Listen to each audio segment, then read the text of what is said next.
decriminalization of marijuana, a gun amnesty, and tax reversals announced in Barbados. That's our top story in Caribbean Newsline for Tuesday, June 5. From the CMC News Center in Bridgetown, I'm Nicole Best. Good evening. A new session of Barbados Parliament began on Tuesday with the new administration of Prime Minister Mia Mottley outlining several initiatives, including a gun amnesty, decriminalizing marijuana for medical purposes, and reversing the controversial National Social Responsibility Levy. Governor General Dame Sandra Mason, delivering the traditional throne speech, outlined the priorities of the government, which were formed after a whitewash in the May 24 polls. Said the Barbados Labour Party had come to office at a time of unprecedented economic uncertainty and a stagnant economy. She said that after extensive consultation with the social partners, the government had started the process of restructuring the island's public debt and renegotiating existing obligations. The Governor-General said the new economic policies of the government would ensure the maintenance of a fixed exchange rate and preservation of the value of the local currency. Dame Sandra added that the government's macroeconomic framework is to present a balanced budget by 2019 with no new financing requirements. My government wishes to assure the public that our core values, intention, and approach remain as articulated throughout the recent general elections. First and foremost, my government remains committed to a fixed exchange rate and to preserving the value of the Barbados dollar. It will pursue policies to restore our foreign reserves cover to at least 15 weeks. We will do this through a variety of measures, including through the stimulation of investor confidence and by allowing Barbadians to retain foreign exchange they have earned in foreign currency accounts in Barbados. Barbadian residents will be eligible for a foreign currency tax credit on all foreign exchange earned. My government fully understands that a stable society that offers opportunity for all is created and sustained only when a country gets its economic fundamentals right. Overtaxation cannot lead to economic recovery or a return to growth, nor does it lead to individual citizens to prosperity. Accordingly, it will abolish the National Social Responsibility Levy, which will lower the cost of living and stimulate consumer spending, abolish the road tax, and replace it with a more equitable but bearable tax on petroleum products, repeal the requirement for tax clearance certificates, repeal the municipal solid waste tax, and give a tax credit over a period of time to those who paid and return the value-added tax to a rate of 15% within 18 months. My government knows the people of Barbados have high expectations of us. Even as we propose to enter into a program with the IMF, we will keep faith with our citizens, and we ask them to keep faith with us. The Governor-General promised that Prime Minister Mottley's government would act with transparency and would keep the Parliament and the citizens of Barbados fully informed. She says the government will consult with Barbadians on major national issues such as the decriminalization of recreational marijuana and the question of parliamentary reform, including fixed dates for elections and term limits for prime ministers. My government will encourage a close partnership among the church, community groups, and government agencies responsible for social services to reduce gun violence and support safe communities. It will offer a 6-month gun amnesty and buyback program for legal and illegal firearms to reduce their numbers in the hands of civilians and in communities. After a period of public education, debate, and consultation, my government will hold a referendum on the decriminalization of recreational marijuana. In the interim, however, we will follow the science to accept the benefits of medical marijuana in treating a multiplicity of complaints. We will regulate to facilitate its availability to those in need. Meanwhile, Barbados will be seeking to play a greater role in the revitalization of the regional integration movement. Dame Sandra Mason said Bridgetown wants to have a stronger relationship with the 15-member CARICOM grouping, particularly through its lead responsibility for the CARICOM single market and economy, the CSME. Accordingly, it will, as an early priority, reassert its assigned leadership role and work with member states to complete the built-in agenda of the revised Treaty of Chaguaramas, so as to enable Barbadians to fully benefit from the opportunity to move themselves and their capital within the region. We will also work with other member states to rapidly advance the built-in agenda, especially to provide certainty as to the scope of rights to be enjoyed by persons moving within the region. My government recognizes the daily movement with our brothers and sisters in the Eastern Caribbean continues to increase. We have similar challenges. Equally, my government recognizes that the only region in the world with whom Barbados has a trade surplus is the region of the Eastern Caribbean. Given these realities, we will also seek to strengthen collaborative relations with the countries of the OECS. The government says, as a major shareholder in Liat, it will continue to work with other shareholder governments in ongoing efforts to confront the challenges faced by the regional airline. The new administration says it will work towards enhancing Liat's operations and profitability to maintain reliable and affordable movement within the region. On the same day the Governor-General outlined the government's priorities, Prime Minister Motley met with officials from the International Monetary Fund, the IMF, as the administration seeks balance of payment support. In a statement on her Facebook page, she said she met with the team headed by Bert Van Selm and promised to give more details later. Last week, Motley announced that the new government would suspend payments to domestic and external creditors. While on island, the IMF team will hold further discussions with the Prime Minister, who is also the Finance Minister. They will meet with the Governor of the Central Bank of Barbados, Cleverson Haynes, and other senior government officials and representatives from the private sector and the labor movement. The government has also announced that it has held discussions with a number of rating agencies since last week's announcement, and it is expecting that Barbados's credit rating will shortly be adjusted down to selective default, as is customary when comprehensive debt restructurings are announced. The American Chamber of Industry and Commerce in Trinidad and Tobago is concerned that fines under the Cybercrimes Bill are not a sufficient deterrent for potential perpetrators. The matter was raised at a recent sitting of the Joint Select Committee on the Cybercrimes Bill of 2017. Other stakeholders weighing in on the matter were the police and the media. The media's biggest concern was the possibility that if passed in its current state, the bill would infringe on freedom of expression and impede its ability to carry out its functions as the Fourth Estate. Alicia Boucher of TV6 News has the details. Chief Executive Officer of AmCham TT Neeraj Tiwari believes the current fines under the Cybercrime Bill do not act as a sufficient deterrent to potential perpetrators. The lowest is TT $100,000. Given the nature or the transnational nature of cybercrime in general is very low, and therefore we are suggesting an increase. We have 300 here, but in some cases it's 500. Under the section of the bill which deals with the unauthorized granting of computer data, intended to treat with issues such as breaches to national security and trade secrets, AmCham says if, for instance, a hacker gains unauthorized access to a data system and reveals information which subverted a nation's interest, there should be an exemption. But apart from this, AmCham is taking a position that the bill should not create an imposition on the role and functions of the media. Attorney General and Chairman of the JSC, Faris Al-Rawi, says that's not the aim. And the truth is the defense of a journalist. Thank you. Just for the record, the committee certainly, and I speak for myself here, we don't propose any form of regulatory management of journalism.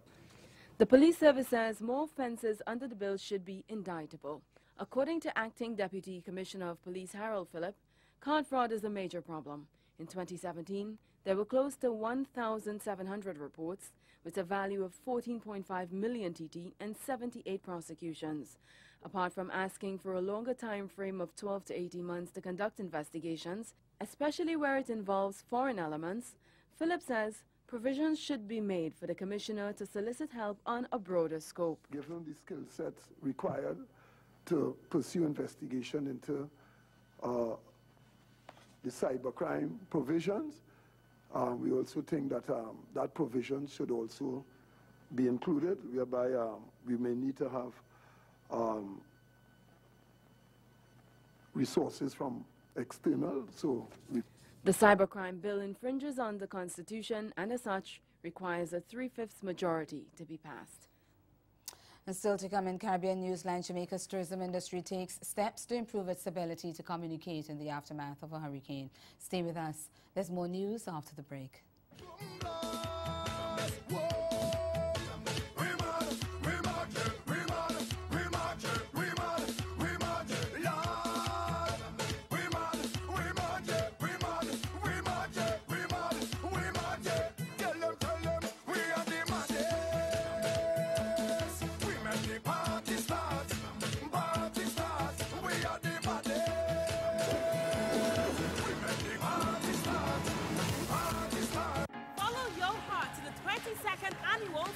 Music Festival from June 27 to July 1st, 2018, featuring Kester Band, Silver Lungi, Small Axe Band, Nyla Blackman, and Betty Watt. Also, Patti LaBelle, Dijon, New Vibes International, Rhythm of the Beat, and Wayne Wonder.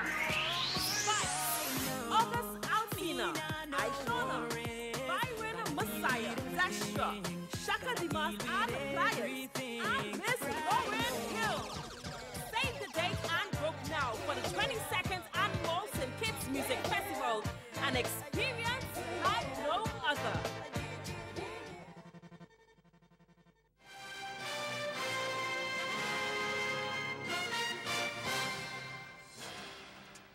As forecasters predict more intense hurricanes in the region, various sectors in the Caribbean are taking measures to shore up themselves and safeguard their stakeholders. And in Jamaica, the tourism sector is taking measures to improve its ability to communicate in the immediate aftermath of a hurricane. Earlier this week, the Ministry of Tourism distributed satellite phones to several destination managers. Minister Edmund Bartlett says communication is integral to resilience building. We get more in this report. 6 phones purchased by the ministry at a cost of $3 million were handed over to destination managers on Monday. Tourism Minister Edmund Bartlett says the devices will allow for uninterrupted communication inland and across borders in the event of failure in domestic telecommunication networks. Communication is a central part of resilience building. It enables us to not only connect with people and with ideas, but it enables also a positioning, a geopositioning of ourselves. Even if hurricanes are so strong that your cables are all destroyed, and even if the ocean currents destroy the underground cables that connect you elsewhere, the satellite is there and you can connect with it and talk. Minister Bartlett says the satellite phones will improve communication across the tourism sector and with emergency operations centers. In St. Lucia, the National Emergency Management Office, NEMO, wrapped up a 2-day workshop on disaster preparedness on Tuesday. This as the country continues to educate various sectors on mitigating natural disasters. NEMO Director Velda Joseph said the workshop focused on the ability of the island's ports to be operational as soon as possible after a natural disaster. We get more in this report from HTS News Force. The sessions are also intended to assist with appropriate planning for improving the resiliency of this critical lifeline.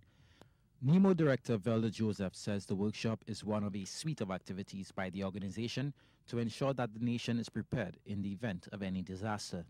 We are focusing not just on the port physical infrastructure, but we are looking at what arrangements do we have in place. We are looking at how quickly we can get supplies out if we are impacted, how quickly we can bounce back and have the port functional after a major devastating system. We're looking at the people, how do people get to work at the ports.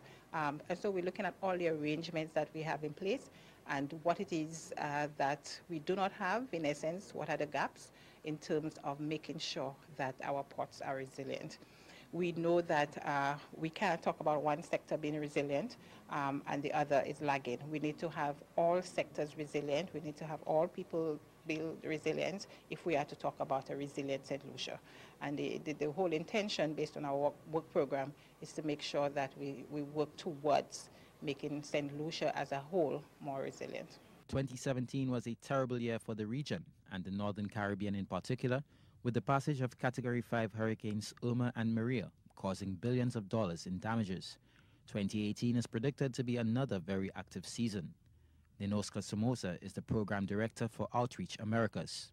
As we are being able to exchange information and experience, they have been tried to be able to share their plans, you know, the emergency plans that the airport has, that seaport has, that health has, that also the other stakeholders, not only the government, but all of the organizations that they might be involved when there's a hurricane or any other crisis. So the main concern that is just not only to share the plans, is also to be able to coordinate all the efforts and to be able to respond after the crisis, during the crisis, because we know that the humanitarian aids arrive from after most of the time after the crisis of the hurricanes. And the idea is to be able to just not only receive the aid, the humanitarian aids, and also to be able to provide on time the assistance to the most vulnerable people and the one who has been more hit by any hurricane or disaster. Nicolin Myers is LASPA's chief pilot. It is recognized that the link to disaster and emergency recovery is the port. If the port is not open, relief supplies cannot arrive, relief personnel cannot arrive, aid in any way, shape, or form cannot arrive in the volume that would be necessary to get a nation back on its feet. With that in mind, agencies such as Outreach or Aid to the Americas have recognized the need to assist our developing nations of the Caribbean. And they've already had a workshop in Dominica, and they're continuing through to St. Vincent and other territories. We're one hop, and I'm very glad that you're here. And ahead in Newsline Sport, West Indies Cricket gets a new sponsor. We'll tell you more after the break.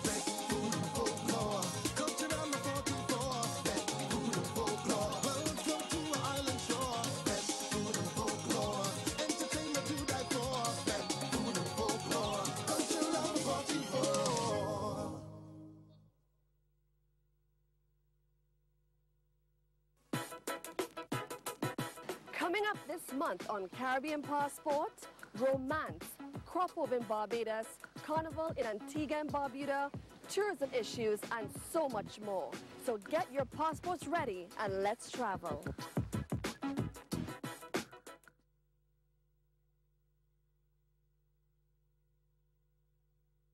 Next time on MTV Sugar. You go begin to hear some kind of stories about me. What kind of stories? Confirm my statement, and everybody moves on. Did you not see the victim right after the incident? I don't want to put anybody in trouble, though. It's about Miss Yasmin. Pack our bags. We leave for Kano right now. It's over. Forget it.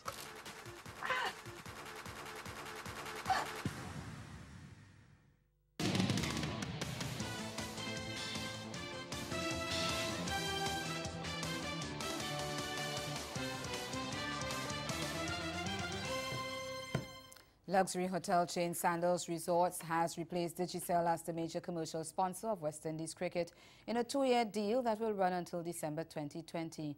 Under the partnership announced Tuesday, the Caribbean brand will sponsor all West Indies teams from the under-15s through to the senior men's and women's squads. Sandals will also reserve kit sponsors and will have major stadium branding and broadcast sponsorship.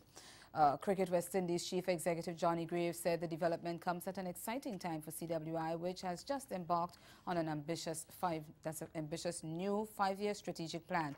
He said Sandals' investment will not only help fuel the game at all levels in the Caribbean, but will enable CWI to achieve its strategic objectives.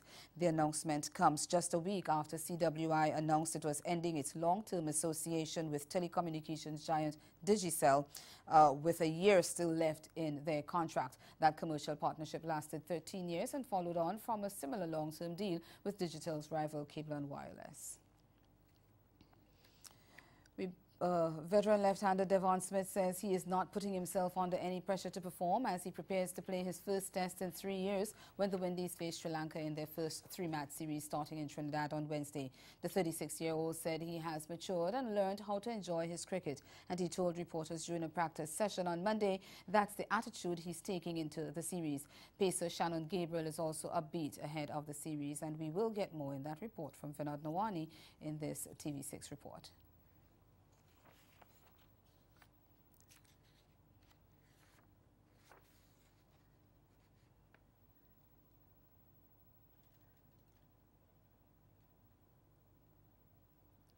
At international level, the Sri Lankans too have had their moments. Windies pacer Shannon Gabriel says, despite not having played Test cricket for a while, the players are optimistic of a good showing. The confidence level is great. The guys are building each day in practice. They're going through their paces. Some of them doing extra behind the scenes, and hopefully on Wednesday everything will come down pat. Okay, and how confident is Shannon Gabriel, and what goals have you set yourself? I'm pretty confident. I had some time off to get myself stronger, fitter, and everything went well. So coming out on Wednesday, I just want to put my best foot forward, and everything will take care of itself. Even though Sri Lanka have quality batsmen, Gabriel is not letting that worry him in any way. There's no concern. With international cricket now, there's video footage and everything. So you sit and you plan out what you want to do, but at the end of the day, you can't really think about what they're doing or anything. You have to think about your game plan, your preparation, and I think I've prepared well. And opener Devon Smith, who scored 6 centuries in the regional 40 competition, makes a return to the side. Unlike the past, the 36-year-old says he's not putting himself under any pressure to perform. I'll just go there and enjoy my cricket. I think right now I enjoy my cricket more than before. I used to put much more pressure on myself, thinking about, dropping and, if I don't make runs and what are going to happen. But just put all that behind me and just go there and be positive. Smith scored 1,095 runs at an average of 84.23 in the 4-day tournament. The first West Indies-Sri Lanka test will be played at Queen's Park Oval, with the second carded for the Darren Sammy Cricket Ground from June 14th to 18th. Kensington Oval in Barbados will host the final one, the first ever day-night test to be played in the Caribbean from June 23rd to 27th.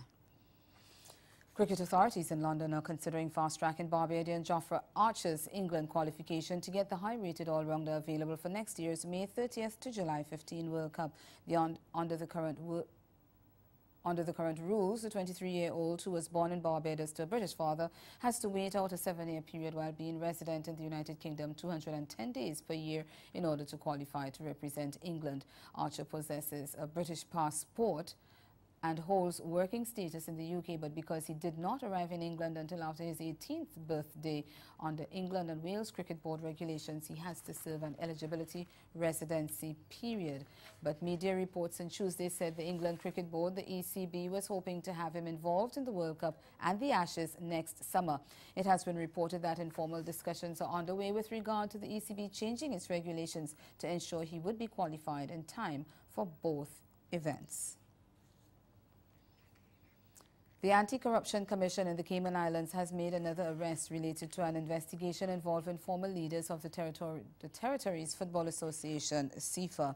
In a statement issued on Monday, the Commission said investigations had arrested a 47-year-old man on suspicion of secret commission, money laundering and conspiracy to defraud. He was detained for questioning but was subsequently released on bail. The Commission did not disclose the name of the man but said his detention was connected to previous arrests made on June 29th and 30th. Last year.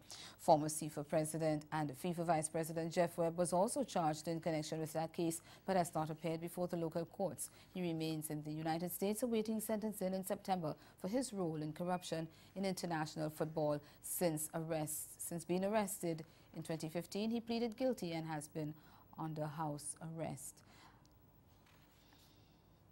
A football injury has forced Colorado-based Bermudan women's world champion Flora Duffy to pull out of this weekend's World Triathlon Series race in Leeds. The 30-year-old said she has been suffering from the injury for 2 months, and she admitted that her win in Japan last month, which propelled her to the top of the women's standing, was a step too far. Duffy, who clinched her first title in Mexico in 2016 before repeating it in the Netherlands last year, said she hoped the lingering injury would not derail her bid to become the first woman to win 3 consecutive World Triathlon Series.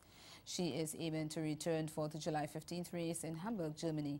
And despite her injury, Duffy has dominated women's triathlon this season, claiming Bermuda's second Commonwealth gold medal on the Gold Coast, Australia, before returning home to storm to a memorable triumph in the Bermuda World Triathlon Series race in April. World and Olympic champion Shelly Ann Fraser-Pryce has been added to the growing list of athletes confirmed for this weekend's Racers Grand Prix. The Jamaican made her return to competition last weekend, finishing second in the 100 meters at the Cayman Invitational. Karen Madden of TVJ Sport reports. The organizers of the Jane Racers Grand Prix have announced that the athlete, who became the first woman to win back-to-back Olympic and World Championship titles, will line up in a highly stacked 100 meters on Saturday. In only her second international outing since returning from the birth of her first child last August, the national record holder with 10.70 will again have to contend with American Jenna Prandini, who got the better of her at last Saturday's Cayman Invitational. The field also includes Commonwealth Games silver and bronze medalist Christania Williams and Guyan Evans. 2 young prodigies are also included in the American Candace Hill, who became the first high schooler to record sub-11 over 100 meters, as well as the Atterbolden-trained fast-rising Jamaican schoolgirl Brianna Williams. 2017 world champion Tori Bowie is still listed, although she appeared to have picked up an injury at the Eugene Diamond League last month. The field is rounded out by Kellyanne Baptiste of Trinidad and Tobago. And that's the sport. Stay with us. We'll be right back.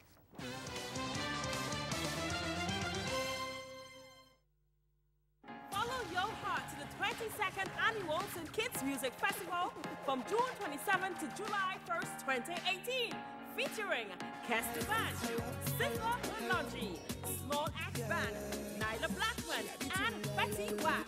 Also, Patti LaBelle, Dijon, New Vibes International, Rhythm of the Beat, and Wayne Wonder. Fight, August Alfina, Aishona, Byron Messiah, Dasha, Shaka Dimas, and Pliers, and Miss Lauren Hill. Save the date and book now for the 22nd Annual St. Kitts Music Festival, an experience like no other.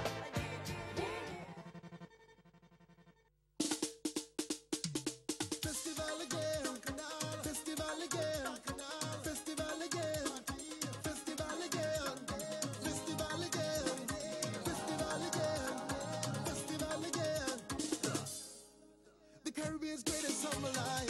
Yeah, it's culture around the time. 44 years we here. I know you love it here.